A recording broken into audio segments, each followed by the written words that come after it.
चलिए आज हम लोग फिगर ऑफ स्पीच पढ़ना शुरू करते हैं। फिगर ऑफ स्पीच को हिंदी में कहते हैं अलंकार। हिंदी में उपमा अलंकार और इंग्लिश में इसी को कहते हैं सिमिली।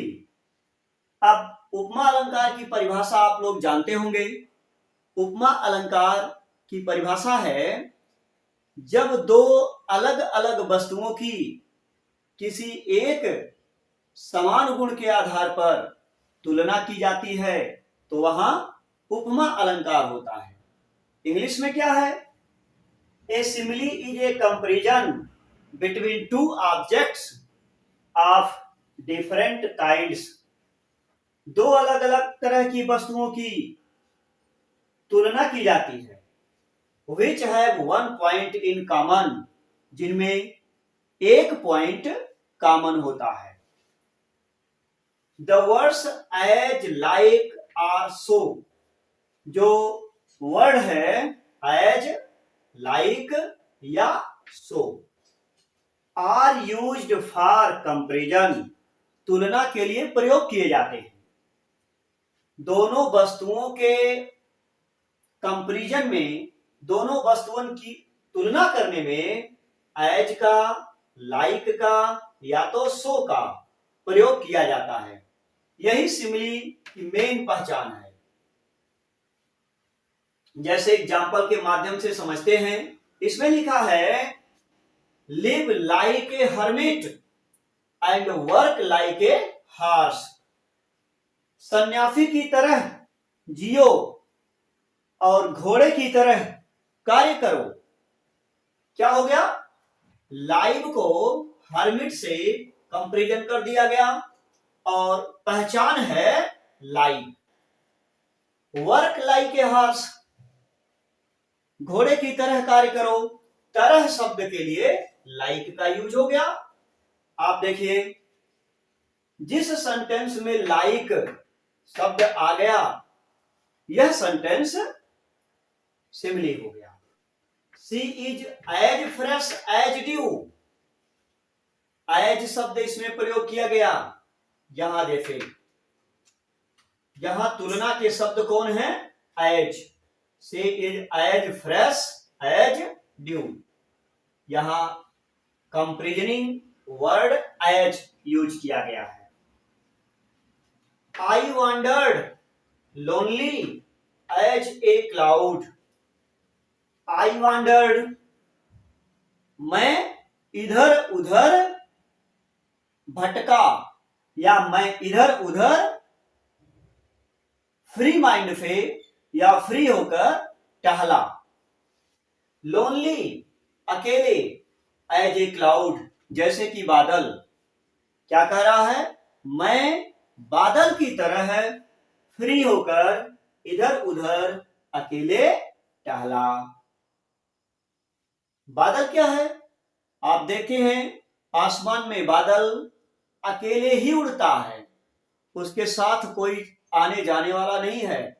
हवा मारती है और बादल किसी न किसी दिशा में, जिस दिशा में हवा चलती है, अकेले ही उस दिशा में उड़ते हुए जाता है। तो लिखा है I wondered lonely as a cloud. मैं बादल की तरह इधर से उधर अकेले ही टहला या उड़ा। यहां तुलना का शब्द हो गया एज। एज शब्द आते ही ये सेंटेंस हो गया सिमिली का। अगले सेंटेंस में देखते हैं। She floats like a laugh. She floats like a laugh, वह एक हंसी की तरह उड़ती है।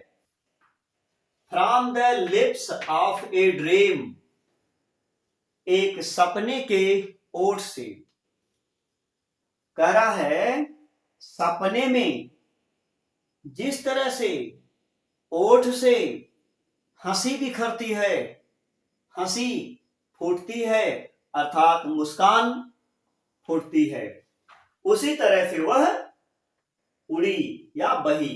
इसका मीन्स हो गया यहां तुलना के शब्द के रूप में लाइक का यूज किया जा रहा है। She floats like a laugh from the lips of a dream. सपने के ओठ से जिस तरह से हंसी फूटती है उसी तरह से वह बही या उड़ी या निकल पड़ी। कंपेरिजनिंग वर्ड यहां पर लाइक है। आप देखिए सिमिली के जो भी सेंटेंस मिलेंगे उसमें तुलना के शब्द के रूप में या तो लाइक रहेगा या तो एज रहेगा या तो फिर सो रहेगा। इस तरह से सिमिली क्लियर होती है। अब आइए पढ़ते हैं मेटाफर, और मेटाफर को कहते हैं रूपक अलंकार। तो चलिए डिफिनीशन हम लोग पहले मेटाफर की जानते हैं।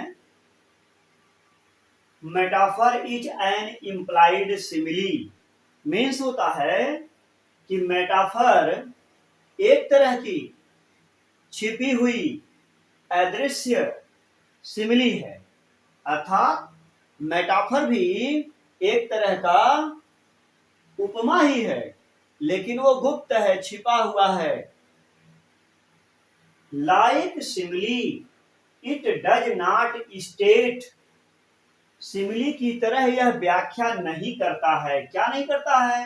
That one thing is like another. एक वस्तु दूसरे वस्तु की तरह है, यह बात मेटाफर नहीं कहता है। In metaphor the words of comparison, metaphor में मीन्स रूपक अलंकार में तुलना के जो वर्ड हैं, तुलना करने के लिए जो शब्द हैं, as, like, so are not used, इनका प्रयोग नहीं होता है। क्या समझ रहे हैं? मेटाफर मीन्स रूपक अलंकार में तुलना के शब्द एज, लाइक, सो का प्रयोग नहीं किया जाता है। मेटाफर में एक वस्तु को सीधे दूसरी वस्तु मान लिया जाता है।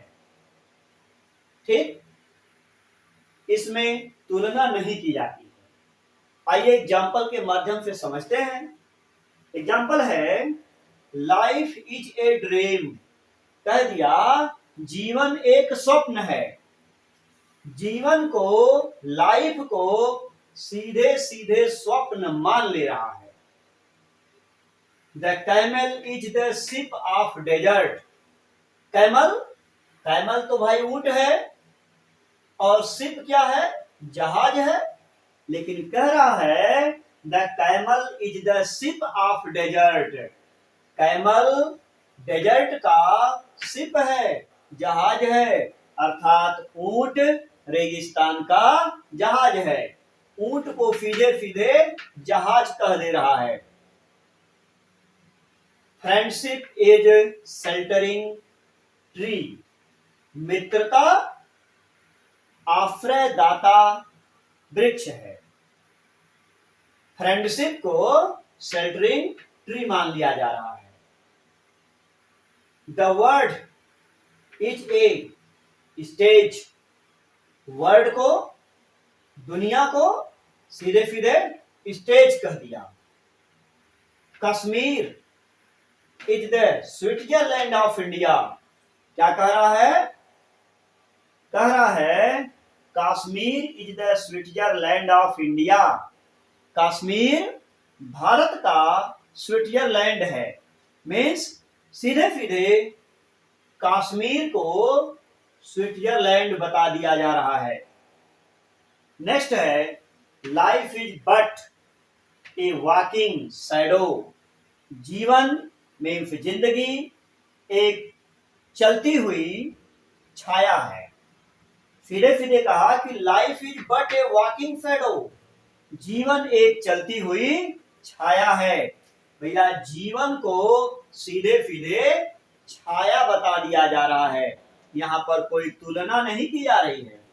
जब एक वस्तु की सीधे दूसरे वस्तु में आरोप कर दिया जाता है, एक वस्तु को सीधे दूसरी वस्तु बता दिया जाता है, तुलना नहीं किया जाता है, तो वहां पर मेटाफर होता है और हिंदी में मेटाफर को कहते हैं रूपक अलंकार।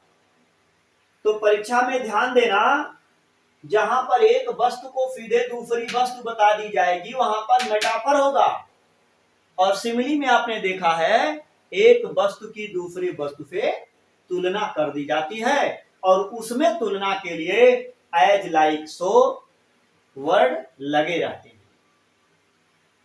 तो इस तरह से हम लोग मेटाफर और सिमिली को अच्छी तरह से पढ़ करके डेफिनेशन याद कर लीजिए और सेंटेंस में सिमिली और मेटाफर पहचानने का प्रयास कीजिए। अपने प्रैक्टिस के द्वारा आप मेटाफर को, सिमिली को या आने वाले अन्य जो भी अलंकार मिलेंगे, फिगर ऑफ स्पीच मिलेंगे, आप उनको पहचान सकते हैं।